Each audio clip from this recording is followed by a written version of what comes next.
Salut tennis et bienvenue dans cette nouvelle vidéo. On continue le calendrier de l'Avent sur la tactique au tennis, hyper important si vous voulez être performant au tennis. Et aujourd'hui, on va voir 3 bases de la tactique, l'unité de lieu, l'unité de temps et l'unité d'action. Juste avant, je vous rappelle que si vous êtes intéressé par la tactique au tennis, je vous enverrai un petit PDF pour résumer voilà, le calendrier de l'Avent en 24 fiches. C'est gratuit. Si ça vous intéresse, il suffit juste de me donner votre mail dans le lien qui est dans la description juste en dessous. C'est parti. Comme l'écrit justement Patrick Mouratoglou, le tennis c'est mathématique. Si l'on comprend les notions géométriques simples qui s'y rapportent, on peut acquérir une compréhension tactique de très bon niveau. Donc on commence avec l'unité de lieu. Ce qui est bien au tennis, c'est que les dimensions du terrain ne changent jamais. Ce sont toujours les mêmes. Donc c'est pratique d'un point de vue motricité, parce que du coup on a la même force qui rentre. Certes, les conditions sont changeantes, mais c'est quand même pratique de ne pas avoir le terrain qui change à chaque fois. Mais surtout, les proportions du terrain restent égales et du coup, pour la tactique, c'est quand même un gros atout. 23,77 m de long, 8,23 m de large. Voici les dimensions du terrain de tennis. Je ne fais pas toutes les descriptions des nombreuses autres mesures. Le savoir ne sert à rien. Je pense que les joueurs de haut niveau ne connaissent pas les mesures du terrain, mais il faut les connaître au niveau de l'inconscient pour la tactique. L'unité de lieu sert à préciser qu'à chaque endroit du court, il y a une réponse optimale à donner en fonction de son objectif. Si je frappe la balle vers le couloir au niveau du fond de court, eh bien, en fait, si je joue croisé, c'est-à-dire dans la diagonale, c'est mathématique, la distance sera plus longue que si je joue longue ligne. Je vous rapporte à vos cours de géométrie au collège. Donc si je veux gagner du temps, c'est-à-dire notamment quand je suis en défense, je vais jouer diagonale. Si je veux enlever du temps parce que je veux dominer l'adversaire, eh ben je vais jouer longue ligne. Donc si je suis défensif, je vais jouer que la diagonale. Si je suis attaquant, je vais jouer que longue ligne tout le temps. Si je suis intermédiaire, si je suis polyvalent, ben je vais m'adapter à la situation. Quand je suis en défense, je vais jouer diagonale. Quand je suis en attaque, je vais jouer longue ligne. C'est très important pour le replacement également. On parle de la bissectrice des angles. Donc en fonction de là où l'adversaire frappe la balle, j'ai un replacement optimal. Là encore, c'est de la géométrie. Il y a donc la géométrie du court qui est très importante. Mais il y a également la surface. Évidemment, si l'on joue sur terre battue ou si l'on joue sur gazon, on n'en a pas en France. Sur gazon synthétique, c'est un peu du sable. Sur moquette, on n'en a plus trop d'ailleurs. Sur green set, ah voilà une belle surface. Ou du quick, surtout dans le sud. Ou en indoor, ce ne sera pas du tout la même chose. Les surfaces rapides vont favoriser les attaquants. Les surfaces lentes vont favoriser les défenseurs, voire les utilisateurs du lift, notamment les Espagnols. Donc la tactique va être influencée en fonction de la surface. Je dirais plus la stratégie. Est-ce que je vais faire que du lift, notamment sur terre battue, parce que ce sera plus efficace? Est-ce que je vais faire que des coupés sur surface indoor, parce que la surface est plus lente, et plus basse, pardon, le rebond est plus bas? Ou est-ce que je vais frapper service volé, parce que la surface est plus rapide? Le deuxième élément, c'est l'unité de temps. Pour être performant, le joueur doit être à l'heure. Il doit être au rendez-vous avec la balle.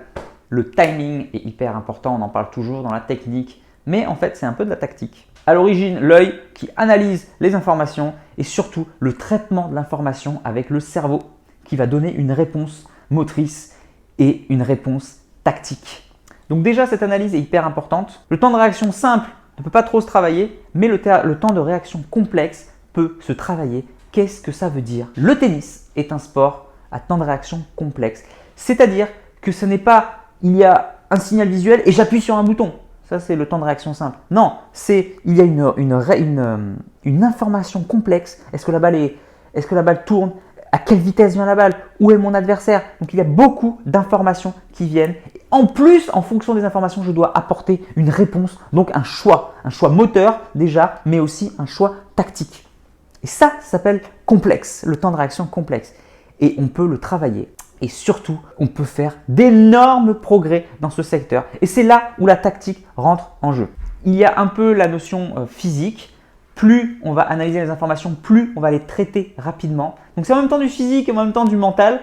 C'est très complexe, il n'y a pas trop de frontières entre tout ça. Donc il y a l'analyse et il y a la réponse. Mais l'analyse est aussi tactique, c'est-à-dire que si l'on connaît tous les choix tactiques, eh ben, on va analyser beaucoup plus vite que si on était débutant. Un débutant qui voit la première fois une balle qui tourne, ne comprend rien et le temps que la balle arrive, la balle est déjà sur lui, il est en retard. Le joueur pro, à peine la balle est partie, il sait très bien ce qui se passe. Donc son schéma moteur est beaucoup plus rapide que le débutant et il sait tout de suite où la balle va atterrir et quel effet elle aura et il va pouvoir anticiper.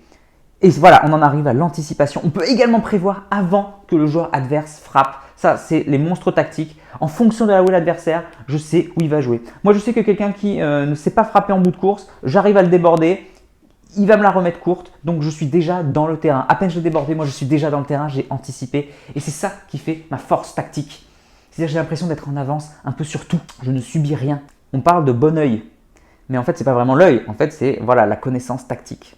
Par contre, si l'adversaire est très fort et qu'il est capable de tout faire, voilà, si je joue un mec 5 classements de plus que moi, eh ben je sais que même si je le déborde, je m'avance dans le terrain. Ah bah mince, en bout de course, le mec il m'a fait un passing long ligne monstrueux. Oh là là, le mec est monstrueux.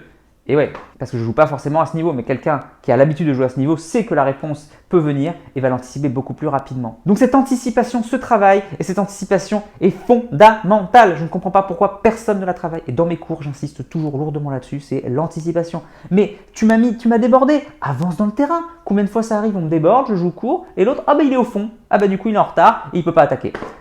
Anticiper, c'est hyper important. Et puis bien sûr, il y a aussi la réponse que l'on va apporter. Je sais que si je suis là, je me connais, je suis très fort en attaque, je vais pouvoir jouer longue ligne et dominer l'adversaire.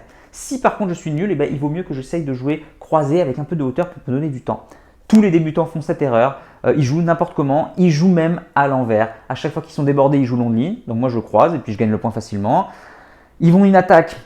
Ils croisent, donc ça me laisse tout le temps d'arriver sur la balle, sur mon coup droit et de leur tirer un bon passing. Et ça m'arrive même en compétition, pas que pendant mes cours de tennis. En compétition, combien j'ai de jeunes joueurs qui frappent de toute leur force mais qui jouent à l'envers. Ils jouent tout long de ligne, mais ça ne me domine pas. Je sais exactement où ils vont jouer à l'avance. Du coup, moi, tactiquement, hop, je fais ce que j'ai envie. Donc il y a la réponse à apporter qui dépend beaucoup de la tactique. Donc voilà pour l'unité temps. On a vu l'unité de lieu, on a vu l'unité de temps. C'est ce qu'on dit dans le acheter du temps et voler du temps.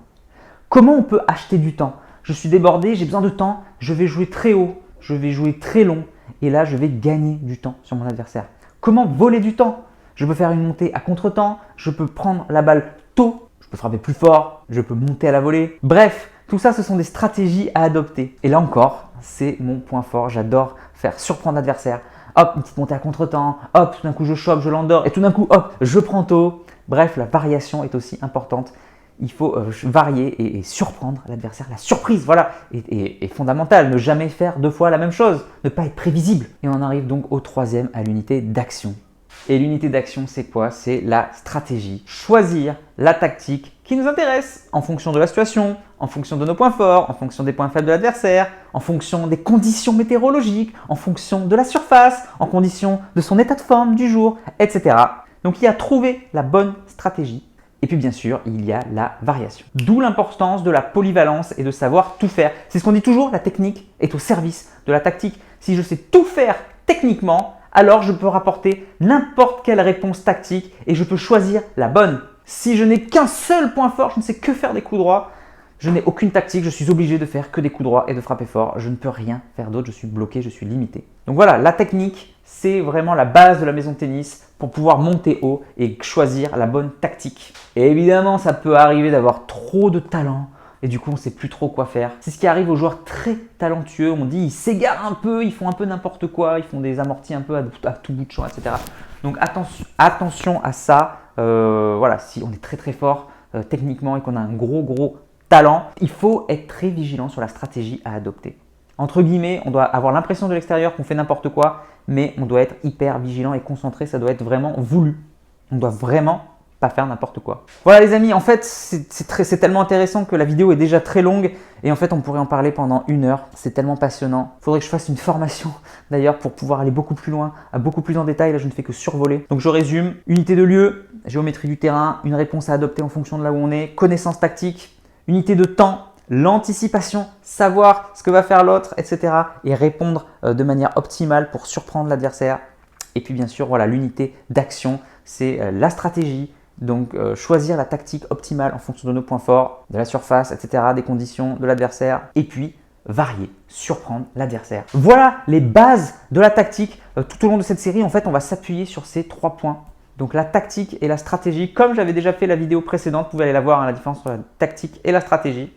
Et on va essayer de s'appuyer là-dessus pour aller un peu plus en profondeur. Moi, je vous dis à demain pour la prochaine vidéo. S'il vous plaît, si ça vous a plu, cliquez sur j'aime, laissez un commentaire, abonnez-vous à la chaîne YouTube, c'est gratuit. Et puis cliquez sur la cloche pour ne louper aucune des prochaines vidéos. À demain, n'oubliez pas, allez jouer au tennis, révisez vos 3 unités tactiques, progressez et surtout, faites-vous plaisir. Ciao. Si tu es encore là, c'est que soit tu es très motivé, et dans ce cas-là, je te félicite, soit que tu aimes ce que je fais. Dans tous les cas, s'il te plaît, laisse un commentaire pour donner ton opinion et soutiens mon travail, soit en partageant les vidéos, c'est important pour l'algorithme, soit en allant sur Tipeee. Tu peux aller encore plus loin en t'abonnant à ma newsletter où je te donnerai plein de conseils. Rien de plus facile, clique sur le lien dans la description. A bientôt.